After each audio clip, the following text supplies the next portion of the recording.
Poi c'è tutto il problema dei parcheggi di scambio per il traffico che entra a Cagliari, e quindi è il problema del trasporto collettivo. Per aumentare la velocità del trasporto collettivo bisogna costruire parcheggi fuori dalla sede stradale, perché in questa maniera si può aumentare la velocità commerciale dei veicoli, in questa maniera si può creare le piste ciclabili.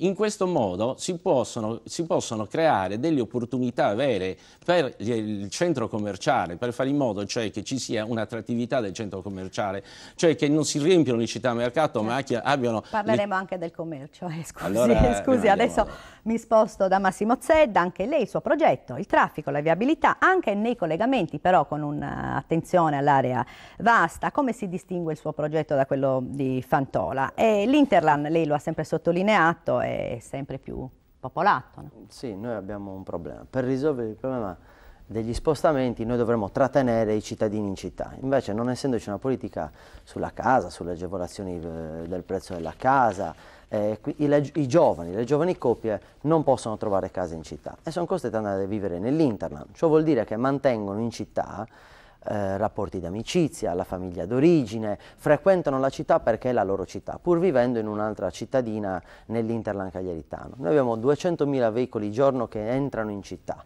per quello che dicevo prima, uffici regionali, le ASL, tutti elementi che sono attrattori ovviamente di utenza. Allora dobbiamo collegare l'Interland con la città per consentire ai cittadini dell'Interland e degli altri paesi, cittadine che si affacciano attorno a Cagliari, di raggiungere la città di Cagliari comodamente con i mezzi pubblici. L'esempio è quello della metropolitana leggera, che è stata realizzata lungo l'asse Piazza Repubblica Monserrato per collegare il Policlinico Universitario. Bisogna chiudere quell'asse dalla Piazza Repubblica a Piazza Matteotti, proseguire verso il Poetto, raggiungere Quarto e collegare l'Interland. Sugli altri progetti che citava il senatore Fantola, mi spiace, ma purtroppo il governo Berlusconi, che fa gli spot in questi giorni a favore del centrodestra cagliaritano, ha tolto le risorse per le infrastrutture, che sono quelle della 554 e del collegamento dell'asse mediano con la 130 e la 131. Noi lo faremo con risorse, chiedendo le risorse dove? Sulle infrastrutture le risorse che possiamo ottenere sono quelle comunitarie, perché riuscendo a spendere al meglio le risorse dell'Unione Europea, noi abbiamo il 40% di risorse dell'Unione Europea che sono svincolate dal patto di stabilità, quindi le possiamo usare senza vincoli per queste grandi infrastrutture. Ha introdotto il tema delle infrastrutture.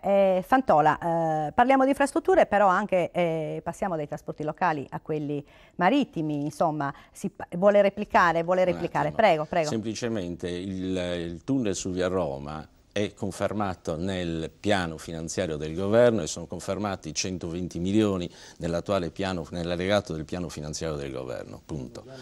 Messi sul tunnel, confermati oggi, come la Sassari Olbia che non arriverà mai. Confermati. Allora dovremmo chiarire questo punto. È chiaro che io lo capisco, lo spero, ma non fare propaganda, diciamo le cose come stanno, non sono così. Non facciamo propaganda. Io vorrei avere la possibilità sempre di interrompere il mio avversario. Allora no, e adesso vi siete interrotti, vi siete risposti, dai, vi siete risposti, domanda e replica. Allora Fantola ha ancora il tempo per parlare della flotta sarda. C'ho qualche secondo. No, ha più di un minuto. Flotta sarda è il progetto della Giunta, però insomma lei parla anche del rilancio portuale di Cagliari. Il futuro di Cagliari è un futuro legato alla sua accessibilità. Io credo nel turismo di Cagliari, credo che dobbiamo raddoppiare la presenza turistica a Cagliari. Quindi il problema dell'accessibilità è un problema centrale, è un problema dell'accessibilità via mare, è un problema dell'accessibilità via terra. Se ci fermiamo un attimo quella via mare, non basta nemmeno soltanto il collegamento Cagliari-Civitavecchia, ma abbiamo la necessità di collegarci col nord, col Genova, con Livorno e con Napoli. Dobbiamo creare una rete di collegamenti che deve essere sotto protezione, secondo l'idea giusta presa dal Presidente della Regione Cappellacci, che però deve estendere queste reti, questi questi collegamenti su Cagliari. Quindi una rete di collegamento anche che parta da Cagliari. Sì, ma naturalmente il tema non può limitarsi al trasporto aereo, al trasporto marittimo, c'è il trasporto aereo.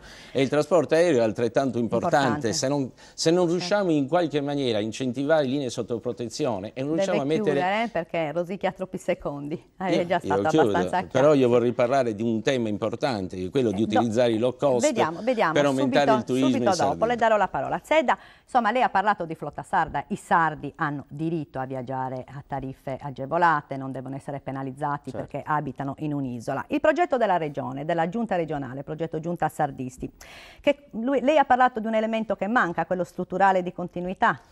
Sì, noi abbiamo due assi strategici sui quali far leva. Uno è l'abbattimento dei costi all'aeroporto per le compagnie aeree che arrivano, decidono di attivare delle rotte con Cagliari, da Cagliari per le altre capitali europee e mondiali.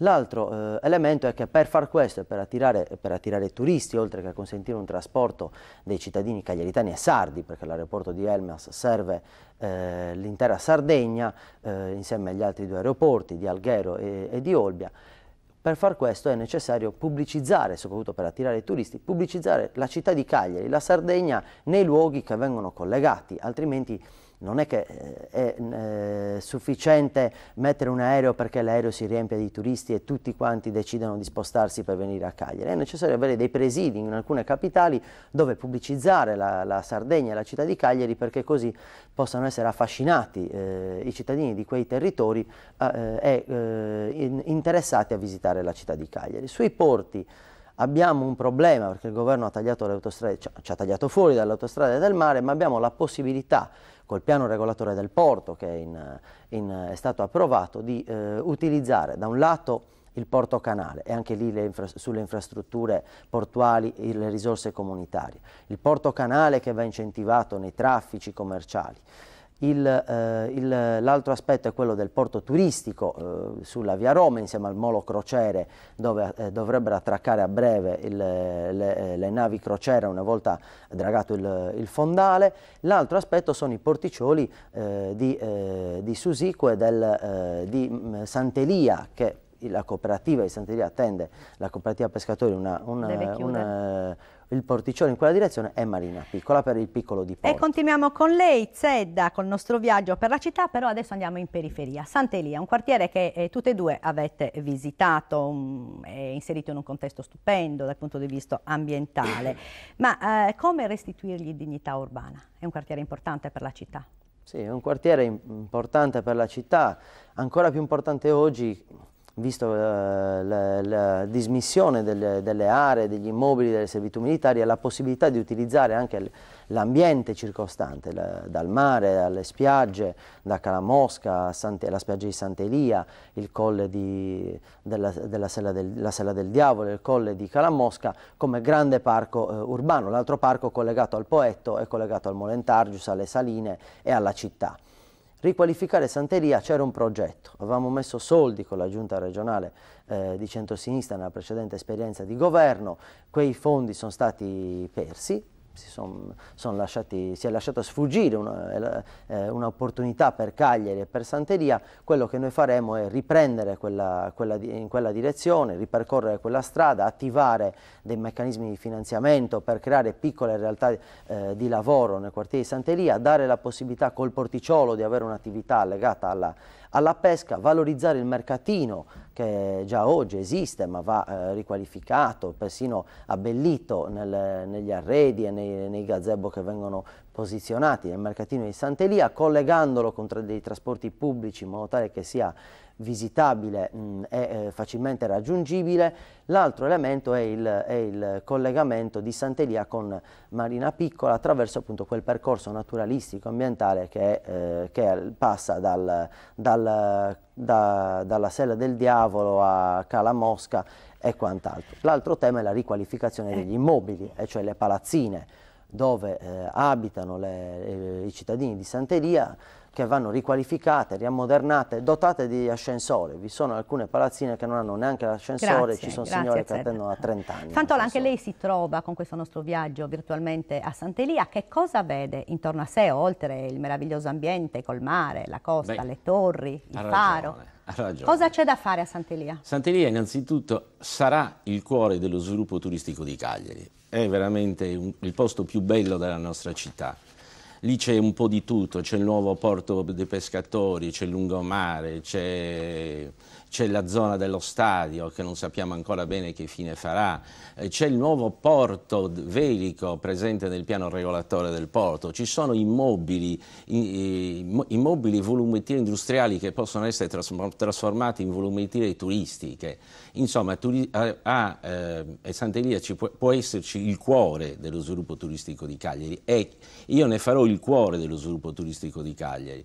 A Sant'Elia però c'è anche una grande ferita, soprattutto c'è una grande ferita dovuta al quartiere di Sant'Elia che è stato programmato, pianificato in maniera scellerata e ancora in maniera più scellerata, costruita sul piano edilizio. Beh, qui bisogna chiudere una volta per tutte questa frattura.